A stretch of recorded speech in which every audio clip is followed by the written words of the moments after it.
All right, this is Please Like What I Like, the podcast where we listen to two guys talk about a movie that you're supposed to have seen already. This time the movie is The Ballad of Narayama.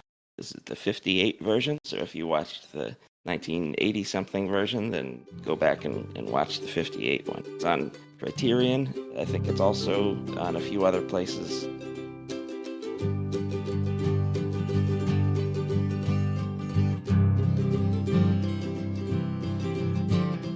I like to think that I do not ask for much. You don't have to sit with me, look at me, we don't have to touch. You don't have to go for a ride on the back of my bike. Please like what I like. I'm going to pass it over to Joe. This is Joe's pick. Tell us about Narayama. Hello. So yes, today we're talking about the Ballad of Narayama, Keisuke Kinoshita's 1958 masterpiece.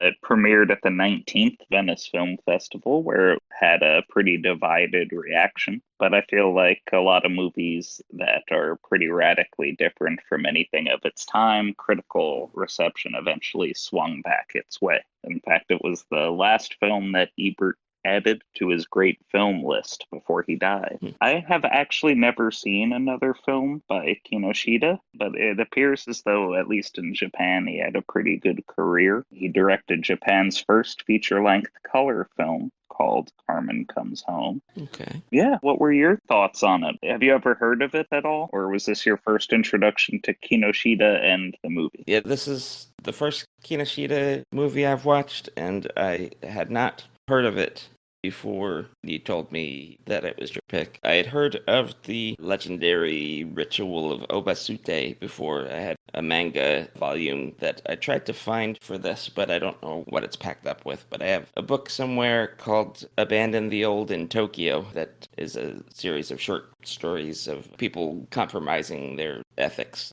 in different situations, and one of them is the title story where someone tries to get rid of their elderly mother so that they don't have to take care of them anymore. So yeah, it's definitely a legend I'm familiar with, although I don't think it ever actually happened, at least not in the like prescribed by local tradition way that the story is talking about. But we can get more into that later. Yeah. Anyway, the movie itself, yeah, I hadn't heard of it or seen clips of it or anything, so I went in completely unaware of what I was getting into, and I loved it. I thought it was a magical experience. I was surprised because of how dire and how depressing the subject matter was that it was able to keep this really warm, like storybook kind of feel to the whole thing that really, I think, helped drive home the loving relationship between Orin and her son and her new daughter-in-law.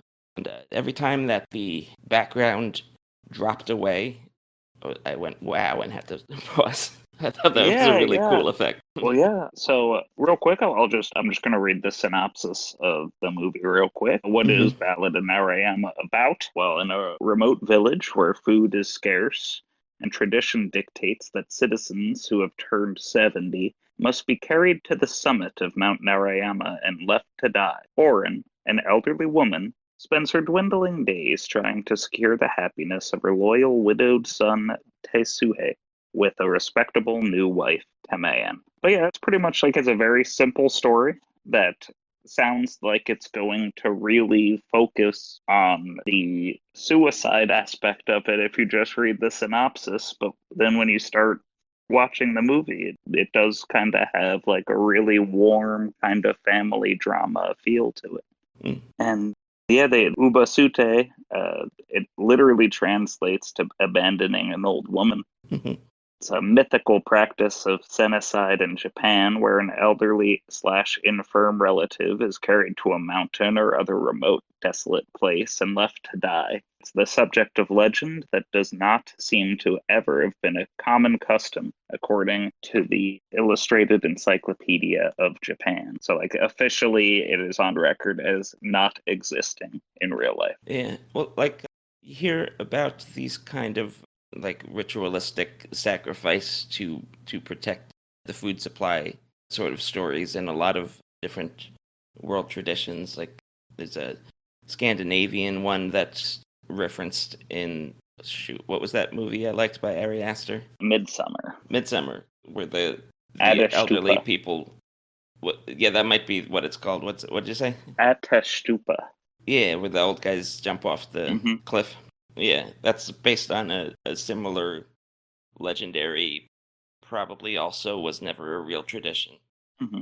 And then there's stuff that kind of goes the other direction, like Hansel and Gretel and whatnot, stories where the children that can't be fed have to be abandoned.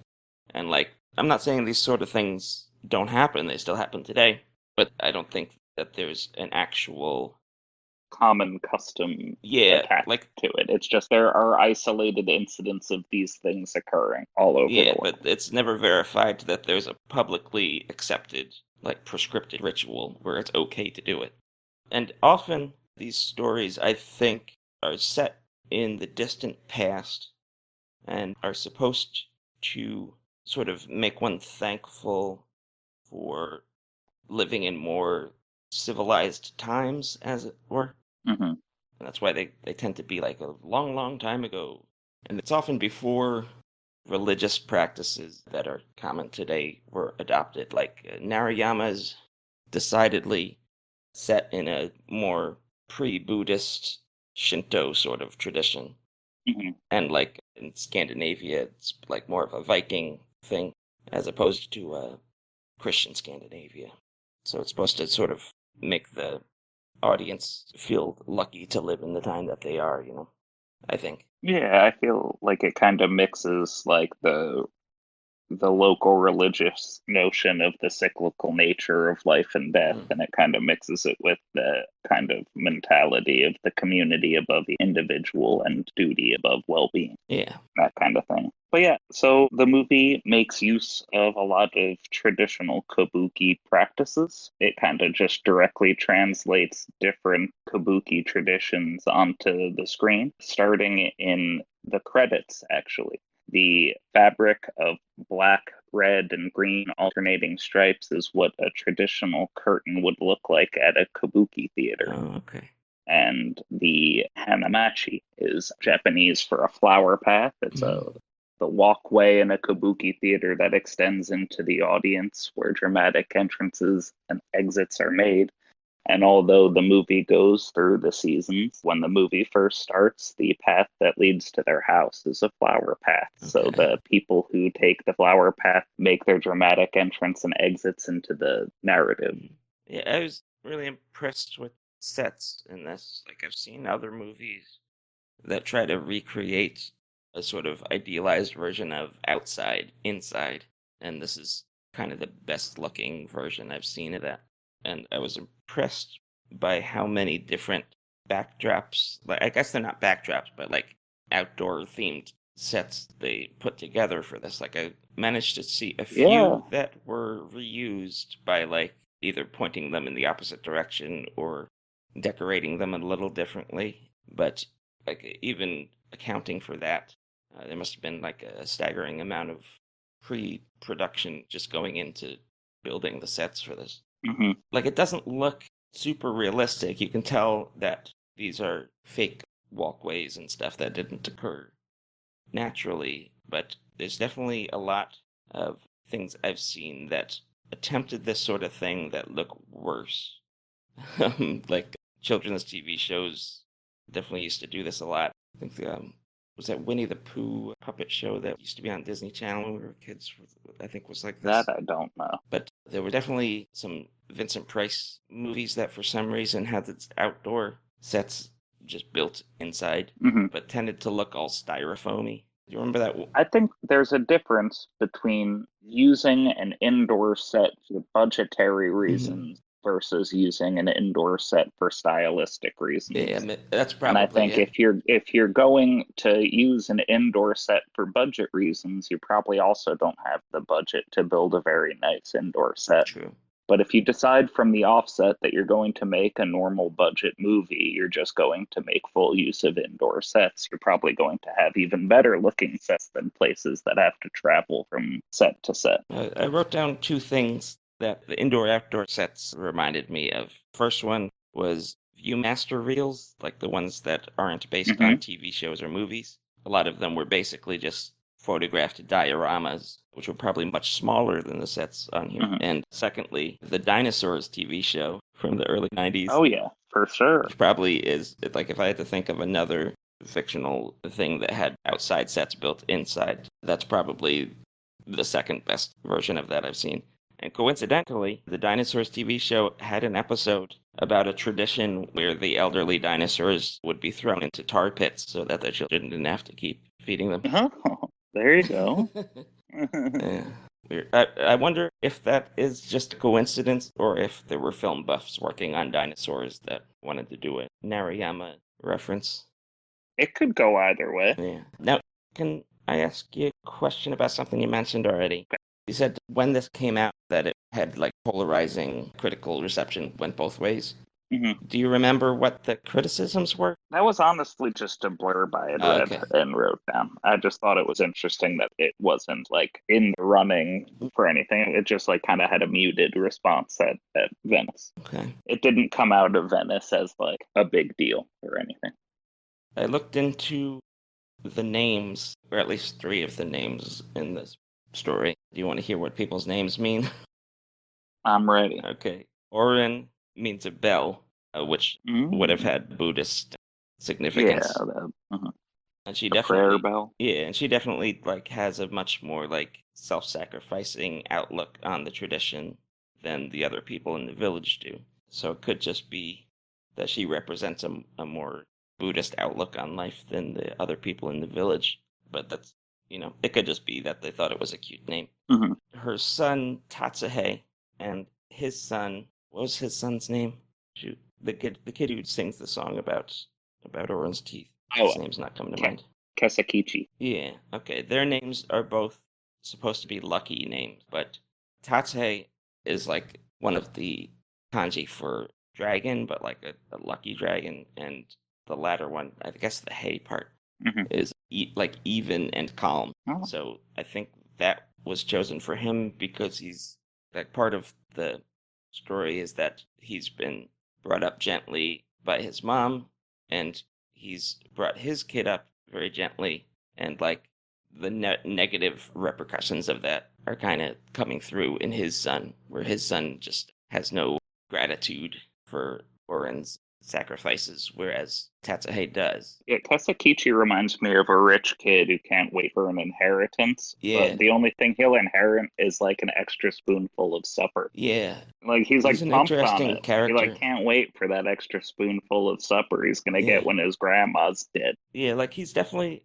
at least out of the immediate family characters, supposed to be the one that we like the least, but I couldn't help but like him. Yeah. Like, he's just got such a zeal for the little pleasures he gets out of life. Mhm. And like I feel like his love for his bride feels very real. Like Yeah, he the movie just did a wants great to job of developing all their characters and giving you, even though it's not a Yeah. long movie, kind of spend enough time with this little family to kind of Mm. develop a connection to them, or at least everyone that has a Yeah. line. Do you want to hear some more kabuki terms? Oh, and well, add one Oh, more name. go for it. Well, So- also, did I mention? Oh, and Kid, the spoiled kid.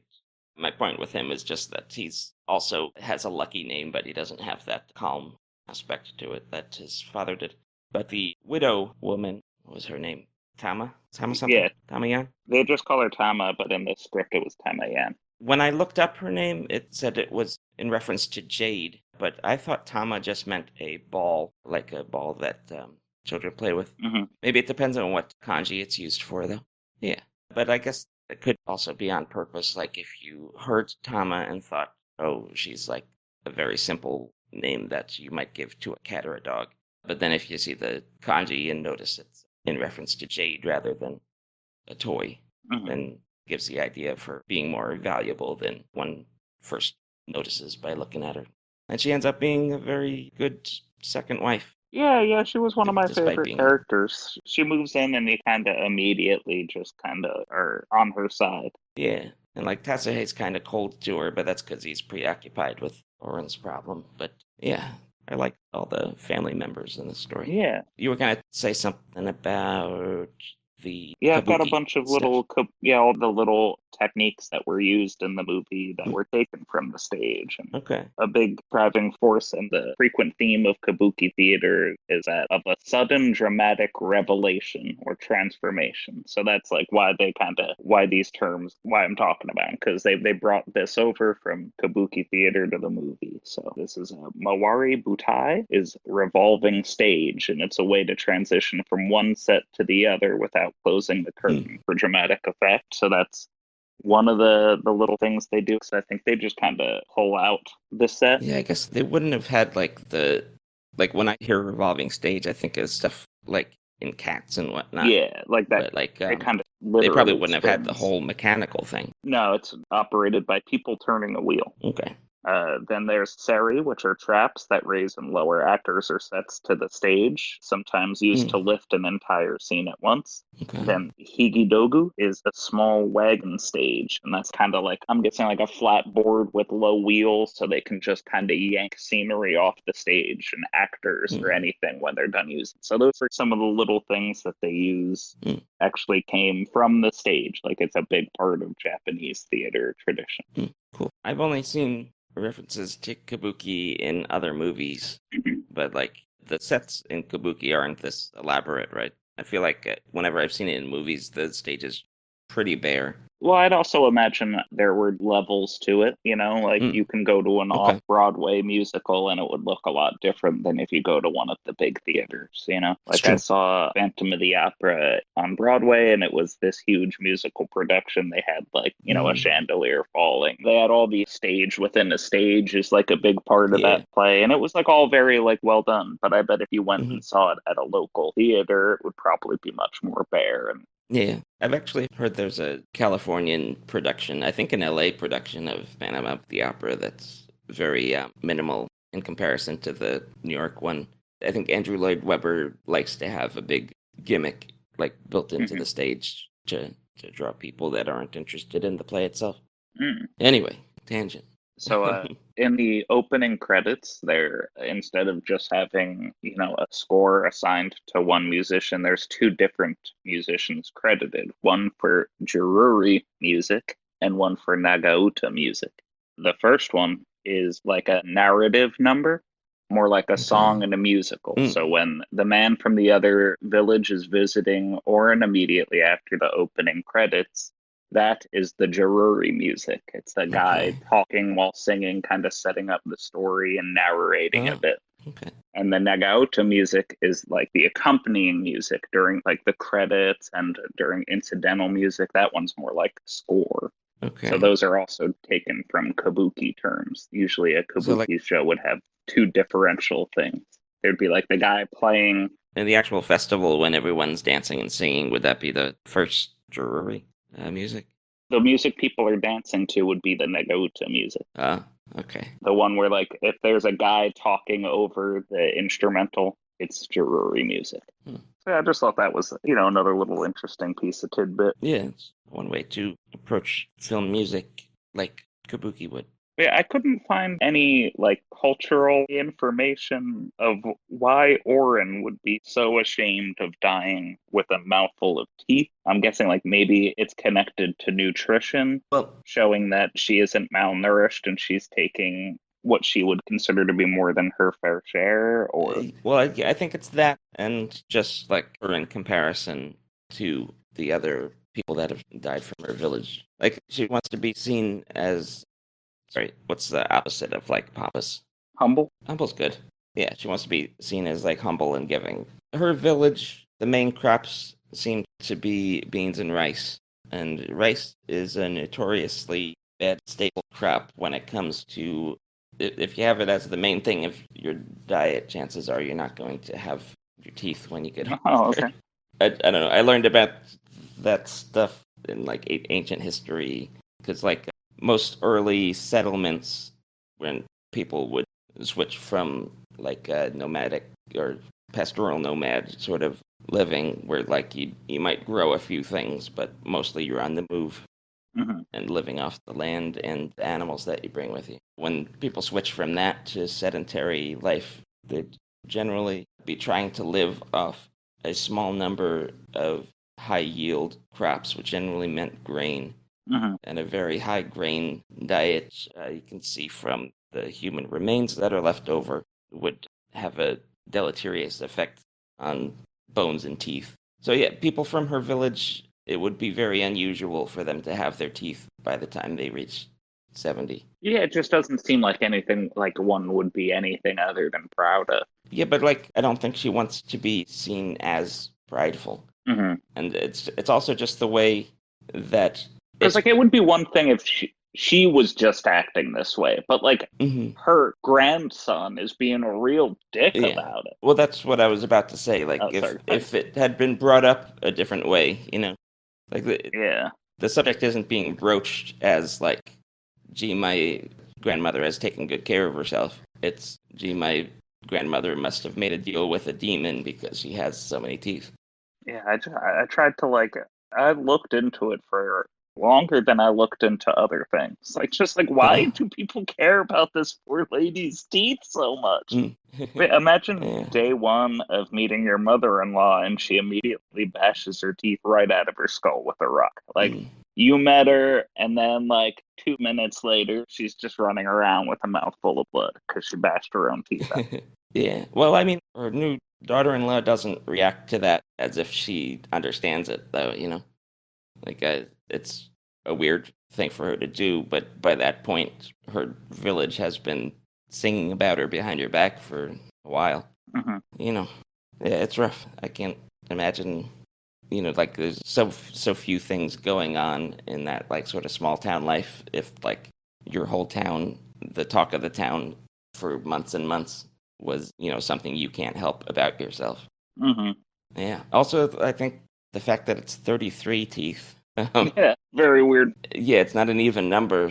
So it's like giving the idea of she has all her teeth to have such a high number of teeth, but that she must have been born with an inhuman amount.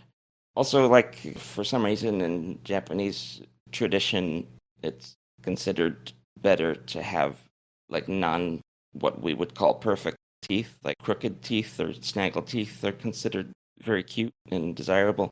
And, like, you see, like, the old pictures of the upper class Japanese lady with the blackened teeth. Yeah, but that was actually for teeth preservation. Oh, yeah? Yeah, like that blackened stuff is like a protective concoction. Okay. Or at least it was used that way. I don't know, like, if modern science agrees that it is that, but that's what they used it for. So, like, that's why it's for rich people. Rich people would kind of preserve their teeth. And then it became a thing of like, oh, well, rich people used to do it, so we do it now. The two groups I've heard it associated with are rich people and prostitutes.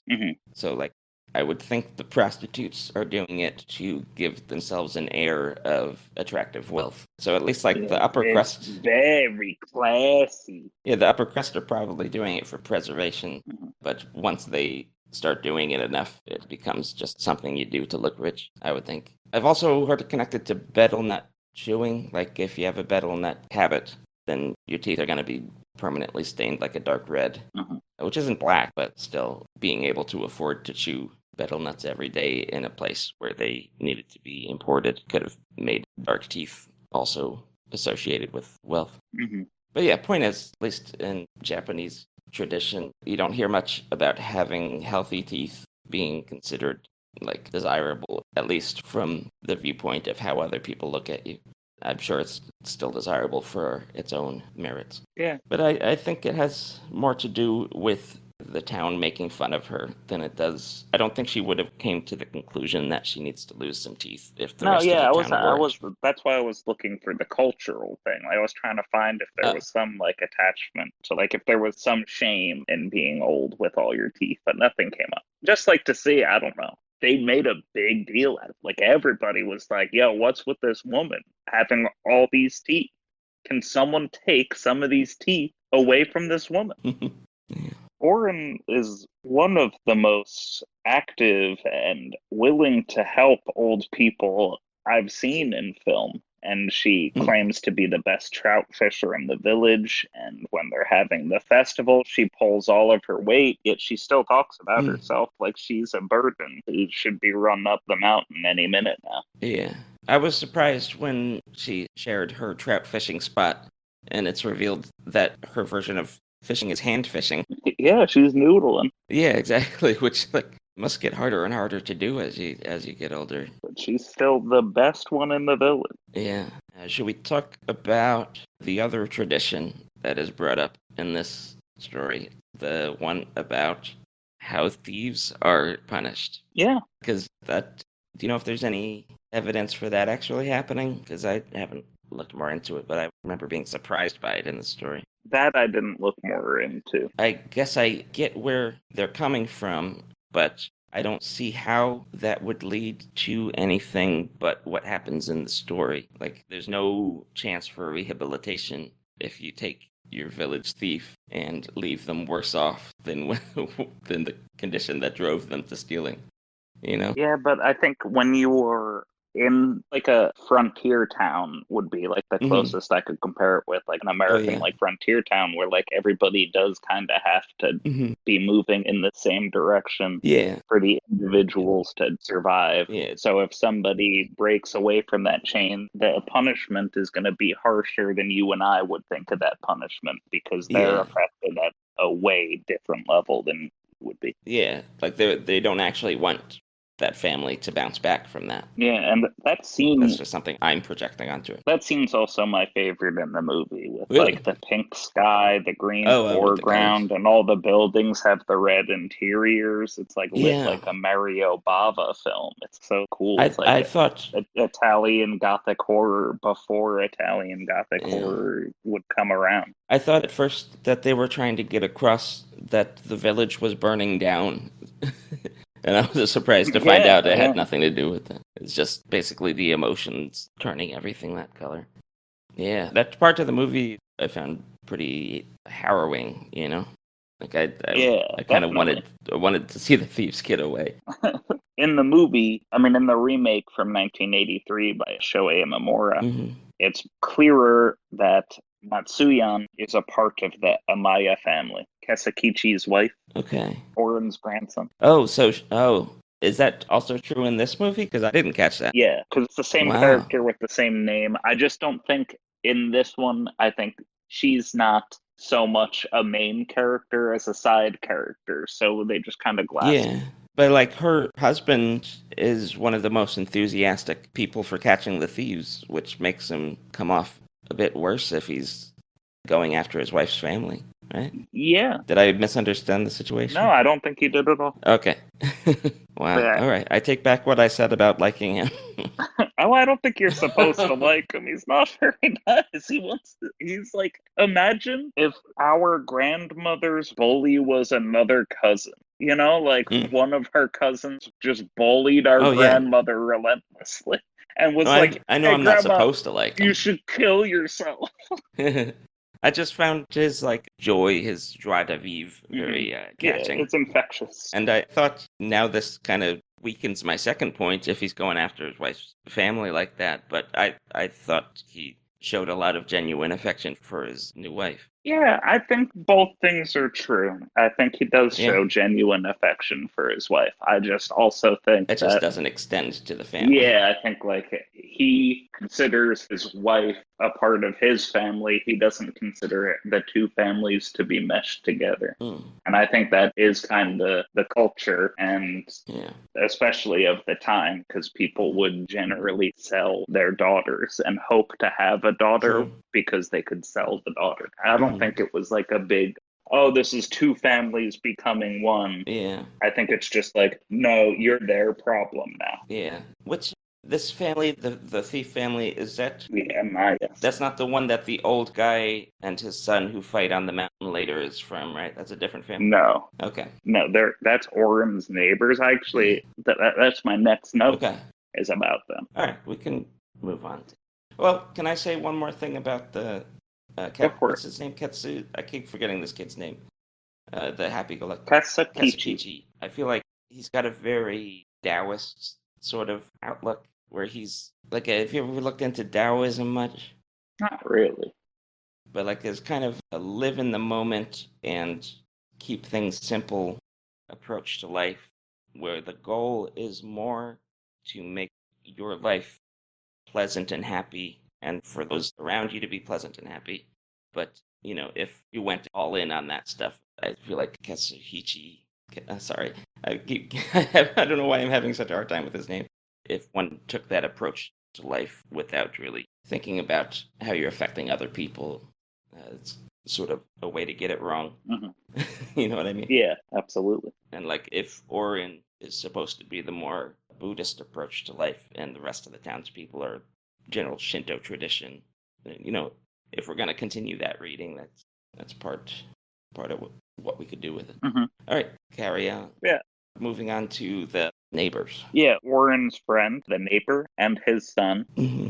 kind of opposite Oren's feelings and Tetsuhei's feelings. Like, Yeah. Oren can't really wait to go. She thinks it's an honor and a privilege for her to go up to Narayama and sacrifice herself for the good of the family. Hmm. And she thinks it's going to be the best thing she does with her life is to do this. And her son can only really think about how much he's going to miss his mom and can't really Yeah. sign off on it, isn't happy about it, wants anything but that to happen, but being the dutiful son nonetheless. But on the other side, the neighbor really doesn't want to die, Hmm. really doesn't want to go up the mountain, doesn't think it's his time. Yeah. And the son doesn't really care what the dad wants. He doesn't seem to be the same way. Yeah. Whereas Tetsuhei is kind of honoring Oren's point of view. But like Tatsei seems to see that contrast, and he kind of resents the neighbor, the younger neighbor, for wanting to get rid of his dad. But like if you remember that this Obasute tradition is like the prescribed thing to do in the town, and that like you're considered selfish if you don't do it. Like it kind of makes it hard to be too judgmental of the neighbor guy for wanting his dad to go up the mountain.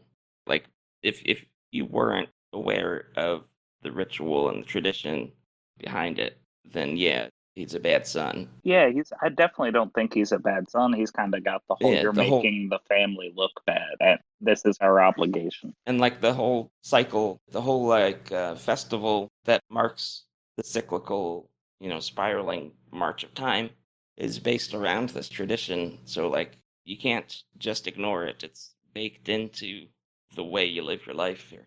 Yeah, definitely. Yeah, that guy kind of reminded me of, like, I know he's not the same actor or anything, but it's a guy that's in a lot of Kurosawa samurai movies. He played the main guy in Yojimbo. It reminds me of that actor.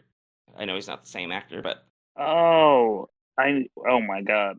It's gonna bother me. I'm just gonna shout it out at some point and you can edit it in. It's Toshiro Mifune. yeah, Mifune. Yeah. Oh man. Sometimes you just gotta keep talking until it hits. It doesn't look like him, but he seems like he's kind of like projecting the same attitude, Hmm. If he was in a story that was more favorable towards his position, he'd be the Mifune character. But since this is a story about Oren and Tatsuhei, he doesn't come off as nice. Is it being suggested by the story that the only time the neighbor old man eats is the food that he can bum off his neighbors? Yeah, I think so. Yeah, like a mendicant monk sort of existence.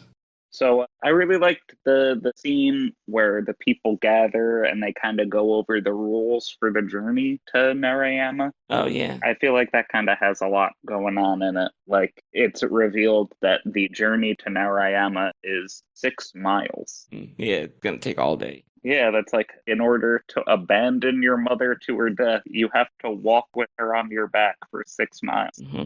Tough, man. Well, I mean, they don't want you to take it lightly. Yeah. Yeah. Did you notice that there was like 5 or 6 people that showed up for this ritual where the directions are given? And like it sort of sets up this pattern where like the next guy has more to say than the last guy. And then you get to like the 4th guy in who has this whole paragraph of directions to share. Mm-hmm. And then the next 2 guys just drink the stuff and don't say anything. Just drink and that's it. Like it's probably in order of who's had to do it last. So like the the person in front like did it the longest ago, but like is more likely to not be there the next time. So like in that case, the guys in the back of the line are pretty much there for another chance to memorize what they have to say when it's their turn to say it. That's what I think. Yeah, that could be it. But at Yeah. the first time I saw it though, it kind of like was an unintentional gag where like it sets up this pattern and then just kind of throws it away before it gets to the end. It's like the structure of a joke that's just kind of funny on its own without an actual joke. Do you think that's booze or water or soup that they're Yeah, I think it's probably sake yeah or something they're drinking hot, as is the mm, custom. And they probably don't drink as much there because it's a poor yeah village, so the it's probably occasional like treat a somber occasional yeah drink that they're having.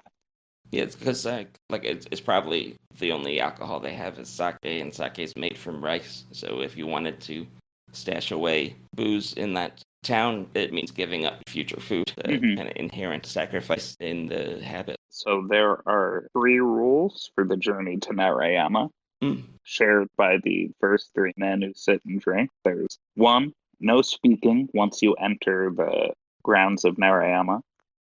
2, make sure no one sees you when you leave your house for the journey. And 3, you must never look back on your return journey from Narayama. So, Yeah, the last one's straight out of Orpheus, you know? yeah, you just gotta turn and go. Yeah. No look back. And then in secret, they tell a 4th little rule. Yeah, that was The interesting. abandoner can leave the abandonee before the end of the journey. Yeah. And I think that it's told in secret at the end between just one person who's done it Uh-huh. and the person about to do it, because that way here the only people who know about this secret little tradition are the people who've gone through it and who know what it's like to abandon a loved one. Yeah, it's like I'm not gonna judge you because I know how hard this is gonna be, kind of thing. Yeah, and it's something that, like, I guess that, it's not talked about in the town. Yeah. It's just known between people who've Yeah. been Because there. people who haven't done it are probably gonna judge you for it, you know? Hmm.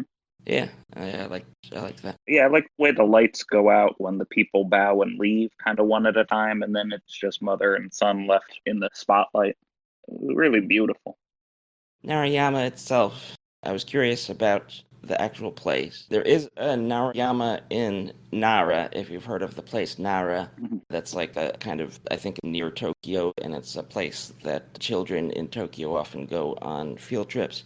But that's not the Nara that this story is talking about because they actually fix it in a location at the end when they show the Opasute station.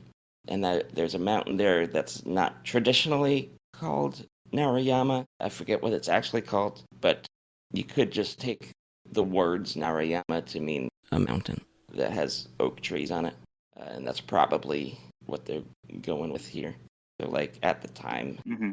maybe they would have called it Narayama locally, but I don't think that's what the mountain is called now. Yeah, I think in the book it's like noted to be a fictional place. Oh, okay. Like there's a Narayama station in Nara, Yeah, but that's the one that I'm saying it's not it. but the mountain of Narayama, it's just, Yeah. yeah, it's just a fictional mountain that means the mountain of oak or the mountain covered in oak or something like that. When they start making plans to go to Narayama in the story, they talk about the god of Narayama, which is probably like a local Shinto animist god rather than god in the way that modern people would think of it.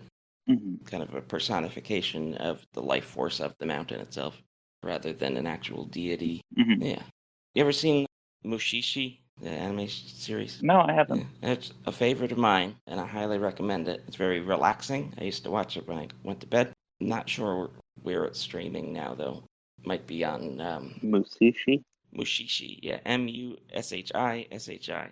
It seems like the idea in the show is to sort of take these Shinto traditional ways of looking at nature, this sort of animist tradition that modern people have a hard time wrapping their heads around, and sort of think of it in the same way that early medicine thinks of stuff like bacteria and viruses. It's a really weird idea for a show about like a traveling mushi master, and he'd go from town to town and there'd be something like going on in that town and it'd be like, oh, there's some Mushi here that's going nuts, and the Mushi is just like a weird nature spirit that's been upset.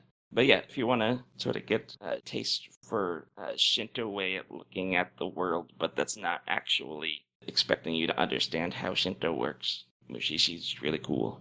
Highly recommend it if you like this kind of ancient fairy tale sort of atmosphere. Yeah, I'll check it out. I like relaxing things that have a chill vibe.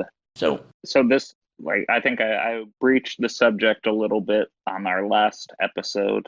So this is the inverse, I feel, of networks substance over style. mhm, This kind of took a very small kind of movie and made it yeah, feel bigger than its story, I feel, by kind of implementing it these elevates it. artistic flares and the decision to really stylize it as a Hmm. play, and feel like we both chose our movies independently of one Yeah, another, and I think they interact with each other in a very interesting way, where I feel like Network kind of takes like a big story and just tells you the mm, facts in a competent yeah. and good way. Like it's well told, but it doesn't And really it have also much like flair. doesn't He's not hot dog in it. give you much insight Uh, into how any of the individuals really feel too much in Network, whereas Narayama's very much trying to get across how the individual characters in the story feel. yeah, you really get a feel of the emotions in a real way. And Yeah, it's very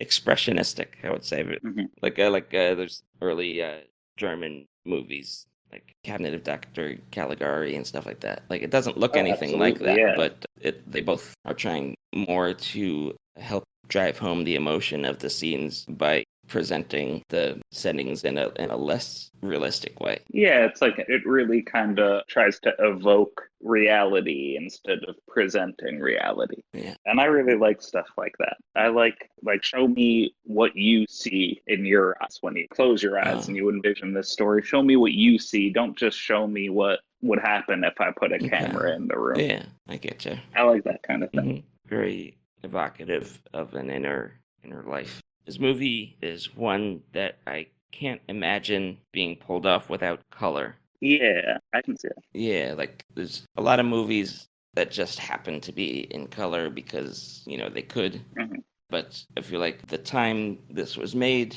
they would have had to put real thought into how much they were going to get out of the added cost of shooting it in color, and they went all in on this one. If you watch this with the saturation all the way down on your TV, I don't think you'd get as much out of it. Yeah, and Japan didn't take to color as quickly as America did. Mm. Like this movie is 1958, Mm. and I believe the same director, in fact, did the first feature length color movie. He did the first color film only 7 years ago. So 10 years after. 51? Yeah, so like America had already been doing three strip Technicolor, and Mm-hmm. even before that, there were feature length silent movies in two strip color Yeah. in America. Japan just kind of waited till I don't know. I don't know what the Mm. the wait was, but it was a long time. Maybe it's just that like the infrastructure and tradition had already been built up around black and white to such an extent that it would have felt like they weren't taking full advantage of what they had if they didn't shoot things in black and white when they could. Also the move over to color in the rest of the world would have been happening while Japan was very busy with military stuff, so it might have just been too tricky to import and pay for things. Yeah, that makes sense. You said this is the only film you've seen from this director, right? Yes, yeah. Him and the cinematographer seemed to work almost exclusively together, and they were very prolific. They made somewhere around like 30 films together. I thought I looked up the cinematographer and couldn't find much.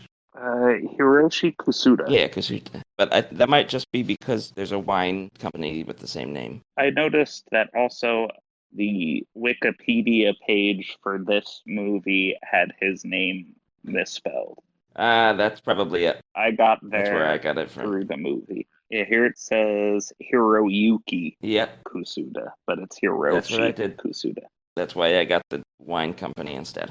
His movies don't seem to have a wide availability in America, especially. However, the IMDb page for his work has a bunch that show a Criterion logo, so maybe they recently underwent restoration, and Janus Films plans on releasing them in the future, or selling them to another company to release in the future. So maybe there will be a day where we get to watch all this guy's stuff. And I'll be first in line. I really love this movie, which is why we're talking about it. It's an availability thing right now. Yeah, I just can't seem to find any of his movies. What studio was this? Do you know? Sochiko. Okay, because that sounded very familiar. Shochiku. Yeah, one of the big four. Yeah, like Shochiko, yeah, they have some Ozu, some Misaguchi, some Naru, some Kinoshita, some Yamada, Shimizu. some Miike, Katano, Kurosawa. Yeah, they were a huge studio. Yeah. Yeah, I've seen that logo with the flower a lot. Yeah, maybe I'll start paying more attention to that sort of thing. Yeah, Tokyo Story was Shochiku. Okay. That shot at the end with the train station, am I misremembering, or was that in black and white while the rest of the story's in color? Yeah, that was definitely in black and white. I think that's supposed to kind of bring you to present day. Yeah. Like the past was all on stage, but real life was documented, kind of thing. I was thinking like the opposite, like real life is drab and dull, whereas, storybook world is colorful and bright. Yeah, I could say that too. Oh, okay. I also just wondered if the train station footage was stock footage that they were able to just use instead of sending a crew out to photograph a train station. That could be, but like it would have had to be really good stock footage, because a lot of times when you see stock footage in a movie, like that can't be restored or improved. Whatever quality gets spliced into the film is the quality it's going to stay at forever, because you can only restore the film. So if you're splicing in old film, you can only kind of restore it to the quality that it's at. If you take like shitty film and put it in your movie, it's going to look shitty forever. That's why a lot of times when you're watching like a new 4K restoration, the opening credits will have a lot more like little spots of damage than the rest of the movie, especially if it was a low budget movie, because they put the opening, like the words on top of the frame, and then that's the new film. So you can only restore it to the quality that it is. You can't improve it after the fact. So I think it was filmed on black and white, because otherwise it probably would have looked a lot different when it went to black and white. And it kind of didn't look different. But it's not an exact science. We're going to talk about the 83 remake for a little bit. So if you wanted to go into that, completely devoid of anything you might think of as spoilers, you might want to stop now. Or you can skip ahead about 9 minutes and you'll get back to our regular conversation.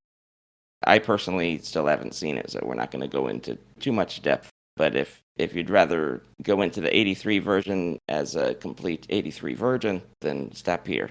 So have you seen the remake or just read up on it? I watched the remake specifically to talk about some differences. Should we move on to that? Yeah, did you watch it? I didn't watch it. I thought it sounded overly complicated compared to the simplicity of the 58 story, though. Yeah. But I can't say based on not having seen it.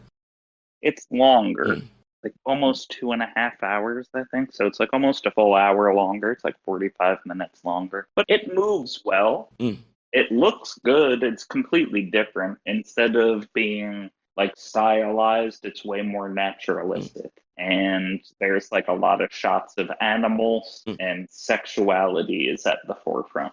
Everybody's getting busy. Really? Yeah, and like there's another brother. I think he was like an adopted brother. It sounds like he was like an abandoned child in the town that Oren raised as, like, he's not treated exactly like a brother. Okay. But one of the things Oren tries to accomplish before she leaves is having him lose his virginity, because he's like a homeless boy that Oren just feeds around town. So he stinks and doesn't have good manners and stuff. So now, he's... is this the guy that tries or succeeds at bestiality? Because I've heard there's a bestiality subplot. Yes, he does. He is very successful at bestiality, Michael. But yeah, it is a scene. Okay. Yeah, that sounds potentially distracting, but like I guess it's part of the wider idea of him being it is like a societal outcast. Yeah.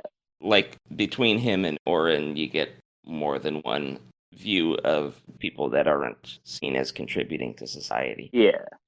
Yeah. And like, it does have a different vibe, but Mm. I liked it. Like I wasn't expecting to like it because the Yeah. story isn't what kind of drove me to Yeah. the 1958 version. I wasn't like really excited about the story. I was more excited Mm. about the presentation and the style. And this movie does Yeah. away with that, but I still enjoyed it. And Okay. I was surprised. The other reason why I didn't think I would like it as much is like the screenshots I've seen all look very like drab. Like it does away with the whole storybook look and the colors, and it looks like it's snowing the whole time, right? No, it goes through a full year just like Oh, okay. this one. But like no, it's beautiful. It's Yeah, not. for some reason, all the screenshots I saw were snow. It's like beautiful, more like a Werner Herzog movie is beautiful. It's Okay. got more of a verite kind of thing, but it's still Yeah. thoughtfully shot. Hmm. Like there's still a lot of breathtaking scenery and beautiful scenes and Like stuff, but Sean Baker. it's just not indoors. Yeah. It won the Palme d'Or. Like it's a very No, good I'm movie. sure. Oh, after I watched the 58 one the first time, I was like, oh, I wonder what people online are saying about it. And like most of the stuff that comes up is the 83 version. Yeah, it's like really popular. I'm sure it's good. It's good. I recommend it if anybody likes this movie, but just be expecting a different movie. It's like Yeah. completely different. Mm, I think it's mostly just based off the same book. Yeah, I wonder if the extra material that's in the 83 version is straight from the book or not. Because like if you took what was in the 58 version and made a novelization of it, it would not be novel length, I don't. Well, So there's got to be more in that book. it would be like the Crying a Lot 49 length. It would be like Yeah, 100 but pages. Something. yeah, but isn't the book a full novel? Like I Yeah, would I think call so. Lot 49 a novella or Novella. novelette. Yeah. Yeah. I was surprised to hear how recent the book was when this seems like such an old tale. Yeah, it was a 5 year difference, right? I think it came out in 1953. Yeah, I guess it's still based on an older legend, but the version we watched was hot on the heels of the printing of its source material. Mm-hmm. But yeah, Yeah, the journey is more of a focus and the remake. in the Mm, remake. Yeah, I think they start the journey somewhere around 10 minutes towards the end of the movie in the original. mm. But in the remake it's like almost 35 minutes they're on Yeah, this snowy mountain path. that's something I thought could have been done better on the original, actually, is like they do build up how long the journey is going to take, and then it feels more like a quick jaunt in the original movie. Although, since every set has to be created from scratch, I didn't think it was that surprising. Yeah, and I feel like also the focus is on the family, and Mm, once it's just the two of them, I feel like the two of them is what this remake kind of chose to focus on, is like everybody's individual relationships, okay. where I feel like the original's just about this like family going through Mm, something. It focuses on the son and the mom, but the movie is about the family. uh, And I feel like the other one, it's about, 10 or 12 different people who live in the village. And I feel like there's like a lot more ambient things, like more things added for ambiance yeah, in the remake. like Like pillow shots. yeah, the 1958 version's kind of streamlined. It's focused on the drama. It just Hmm. gets you right with this family. It keeps you with this family. It wants you to really lose sight of that. Yeah. Whereas the 83 remake takes some time to show you like the world your characters are living Uh, in. okay. There's like a big snake motif. It Oh shows yeah. a lot of snakes, but it also shows a Huh. lot of birds. It shows a lot of trees. It shows Yeah. kind of the more beautiful aspects of the pastoral way of life, Mm, and it doesn't really try to cut things along and make it seem like these people are just struggling. mm, It shows a little bit more of a bucolic setting in mm, this very poor village. People who live here have happy lives. They mm, don't just live there and wonder about where their next meal is from. It shows them playing games that they've invented, different things like that, and they make a lot of love in the movie. mm. So Cool. it does kind of show like a different side of town. Mm. It's like almost watching a completely different movie. The kid that Oren took in, is he a kid in the movie or is he an adult now? No, he's like a similar age to the son. To Tatsuhei or Like Tatsuhei's son? they're like close in age. Tasahe. Okay. Like he's probably in his like 30s or And 40s. the adopted kid. He's got something wrong with him. Yeah, he's but like it's never specified. It's just like he's like it's an a mental outcast. thing. But he might have yeah, it's like hinted at that he might either have something wrong with him mentally, or it's just the fact that he was never taken in by society. He doesn't really know how to function within society. So it could be a nurture over nature thing. Yeah. But there is something in the movie where the brother doesn't seem quite right. It's a Tommy movie that I had weird, like mixed feelings about, called The Quiet Life, and it's about a mentally handicapped adolescent guy and his sister that sort of watches after him. And like how it kind of sounds in this movie, there's a sort of uncomfortable preoccupation with the mentally handicapped guy coming into a sexual awakening and how that's going to play out. I don't know. It's just an odd parallel that I wasn't expecting to see dealt with in one movie, let alone multiple. But yeah, I had some time to sit with it, and like I do think that of the many flavors of life, sexuality is the sweetest, and it would be a shame to go one's whole life without ever tasting it. I could see that. And like you wouldn't want a loved one of yours to do that. So I get it. Yeah, I'm not trying to be judgmental. Although I also wouldn't probably have, I don't know, ascertained the virginity of a son or daughter of my own. I think I would just leave it as their business. True. Yeah, it's not something we're used to thinking about, is all I'm saying. Yeah. Oh, definitely. But I suppose, I don't know, we probably shouldn't keep talking about the movie. This is fine. But we can leave it at that. How about one more thing? Yeah, it is up. When they finally get to Narayama's peak, where Orin's supposed to be abandoned, there's bleached skeletons all about. And I think we're supposed to be slightly, not repelled, taken aback at that. Because, like, these are people's loved ones, and yet their bodies have been left as if, just left by a wild animal. Yeah. It seems like not the way people take care of their loved ones. And yet, if this is a place of religious significance to them, so it's not crazy different than stuff like in a lot of ancient religions. Like, what's the people that have those ziggurats where the bodies are left just on top for the birds to pick at? I don't know. That's your...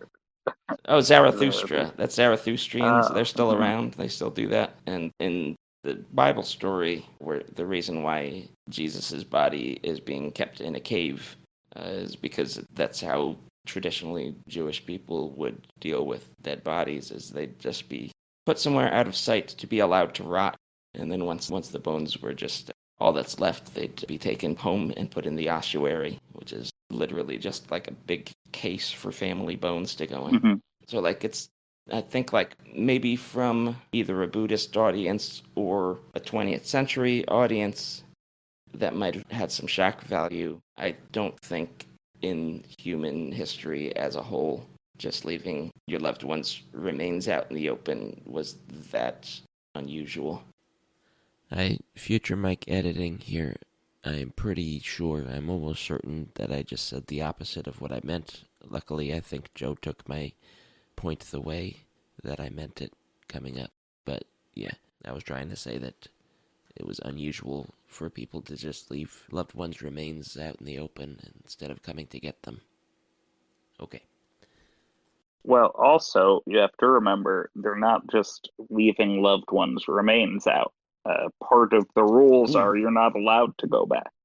You leave your loved one there, and then you walk 6 miles home. You're not going to go back a couple months later to clean up the bones, because it's like a 12-hour journey. Yeah. And it's also, you're not going to take another person's bones back with you. It's not a take a bone, leave a bone jar.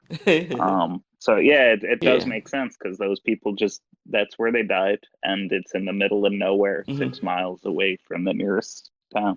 Yeah. Oh, actually, one more thing.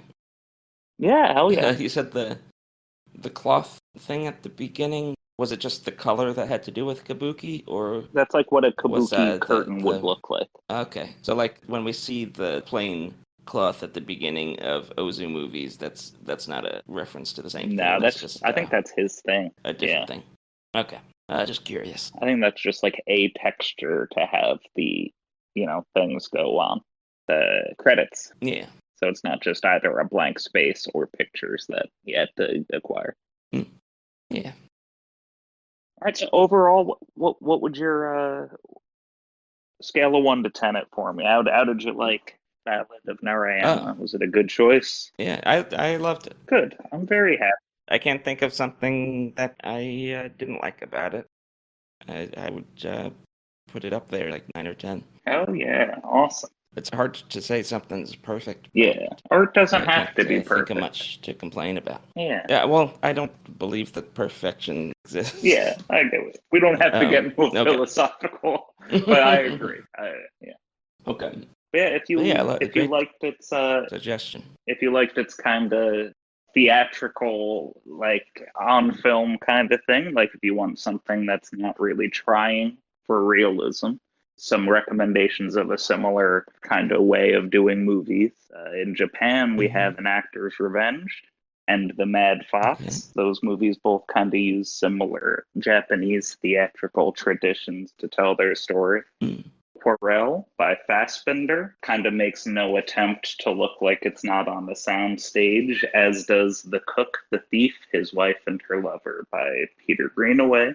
Mishima, A Life in Four Chapters, uses just pretty much stage work to show different Mishima plays in the 4 chapters. That was a good one. Beau is Afraid has a nice theatrical moment looking like a stage play, and as does Life Aquatic by Wes Anderson, and his most recent Asteroid City uses similar kind of stage to look like a stage play. Yeah. But if you really liked the abandoning people when they reach a certain age, you should check out Logan's Run, Midsummer, and the '83 remake. If you really just want that subject matter. Movies about people knowing when it's their time to die. How about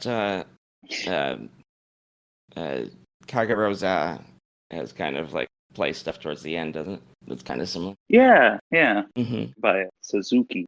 And how about, maybe this is a stretch, but Be Kind, Rewind. Yeah, well, that similarly is like a Michel Gondry in general definitely doesn't really aim for realism. He wants to evoke emotional responses. And that's something I really love in movies. Like, if you want to see people having that sort of approach to filmmaking, but with stuff that they have around the house.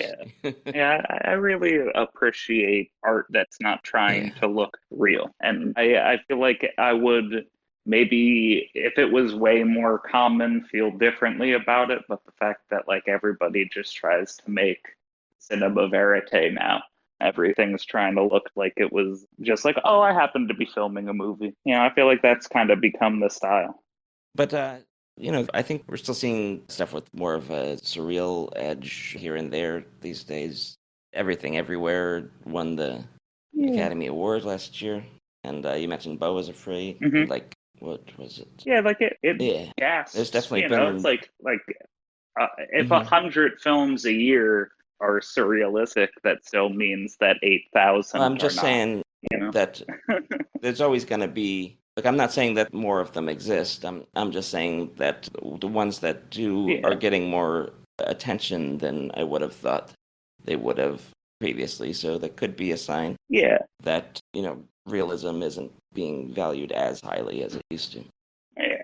But I always appreciate people that just kind of go balls to the wall with their artistic vision and swing big and don't try to make your art by committee and get it liked by as many people as possible. Just get it liked as much as you can by yourself. Right. I like that approach. Should we wrap up? Yeah, what's our next film, Michael? It's your pick? Yeah. I chose Tape, which is a 2001 Linklater movie. It's a very minimalistic. You can find it on AMC Plus. It's also on YouTube. I watched it on YouTube real quick. Well, I took the same amount of time as any rewatch, but I put it down just to see how it was. And the picture looks fine on YouTube. This isn't a movie that is going to benefit too much from like a 4K upscale or anything because of being shot on somewhat low-grade equipment. Like, I doubt the original signal was better than 720p. So you don't have to worry too much about the picture, but I will say I noticed the sound quality on YouTube left something to be desired. So I would say YouTube's a less, what would you call it, less ditch effort. Yeah. If the only, old college try. Yeah, only if you can't find Two a in the bush. better way to watch it. Mm-hmm. So yeah, AMC Plus is one way to do it. I was hoping that there would be like cheap DVDs available, but when I searched on eBay, I only saw Region 2, I think, Australian and French versions, and I think the French version was a unofficial bootleg. So I don't know why this movie seems to not be in print right now, at least in North America. Maybe it was not one of Linkletter's most celebrated at the time or something, but I really like it. Oh, I should say my warning real quick. Nothing too explicit happens on screen. It's mostly a conversation, but the topic of conversation does occasionally include descriptions of sexual activity, and the topic of conversation, the disagreement that happens in the movie is whether or not this counted as assault or not. So if that's a very delicate topic for you, you might want to skip it. It's not something that happens on screen, but if it's upsetting to hear it talked about, then sit this one out. As to why it's not easy to find, there's like a weird industry thinking that if it can't look good, people won't buy it. But the reality is that the majority of people seem to be buying DVDs and don't care anyway. So I don't know why it wouldn't have been released, but there does seem to be kind of like it's not, maybe they fear that there's not a market for that right now. I don't understand why streaming services don't seem interested in cheap options to expand their libraries. Some of them are doing stuff like that, like Tubi has a lot of B-horror movies, and so does Vudu, I think. But I would have thought that the expansion of streaming services would have resulted in multiple options to see public domain movies and movies that are easy to get for cheap because the demand's not huge, but you know what I mean? Right now, a problem that streaming services are having is that bandwidth is kind of expensive. Right. And monthly subscriptions are not guaranteed. And they are trying to get as many people onto their service as possible while using as little bandwidth as possible. So that's why they're like purging. So you want everyone watching the same thing. So you want something like Stranger Things, basically. You want like the big popular thing, but you don't want a huge library of stuff that maybe nobody's gonna watch. All right. I'm going the opposite. I'm buying things nobody wants to watch, and then I have all the trash. Now, if you want trash, you got to come to me. Oh, you want to watch Vampire? I'm the trash man. Vampire Circus from 1971? Well, why don't you get my phone number?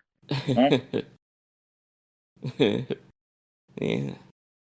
I'm trying to make sure that there's simple options to watch most of my picks. I'll do a free trial for AMC Plus. It costs me nothing but a little bit of time. But yeah, occasionally I'm gonna want to pick something that's hard to find, I guess. Should I tell people about the Italian movie I wanted to pick? There's an Italian movie that I saw, I think, 15 years ago called We All Loved Each Other So Much. It's by Ettore Scola, who did... right? That doesn't sound familiar. He did Special Day, which is the one... No, that was Dino Risi. Okay. He did A Special Day, which has Mastroianni in it. And like Tape, it's a pretty minimalistic story that is mostly about a conversation happening in one building. A Special Day is on Criterion if you want to watch that, but We All Loved Each Other So Much is a much more complicated story about a group of 3 male friends who grow apart after World War II, and so it goes back and forth between the past and the present. And in the present, they're reunited, but finding they no longer have much in common. Anyway, it's a good movie. I wanted to watch it, but it's out of print. It's out of. I couldn't find it anywhere. That's a damn shame. I found a laser disc on eBay, but it seems like it didn't even come out on DVD. I don't know what happened to this movie. So it's a director that's held in high regard in Italy, but for whatever reason, it could just be that the quality of the film reels left aren't enough to warrant putting onto even a DVD. Like they might just look. Could be. They're like they can't be restored, so maybe they'll just like show up at a retrospective, and you can watch them in some clunky reel-to-reel projection, but no one has bothered to digitize them because of the health of the film. But I'm also speaking from no knowledge. These movies just could be in a vault somewhere, and somebody has the rights to them and aren't interested in letting anybody else have the rights. Rights issues are definitely one of the guesses I had towards it, just because. Russ Meyer movies are like all in limbo. The Russ Meyer estate is just like sitting on all these films and not letting them go get released, except for like Beyond the Valley of the Dolls. Oh boy.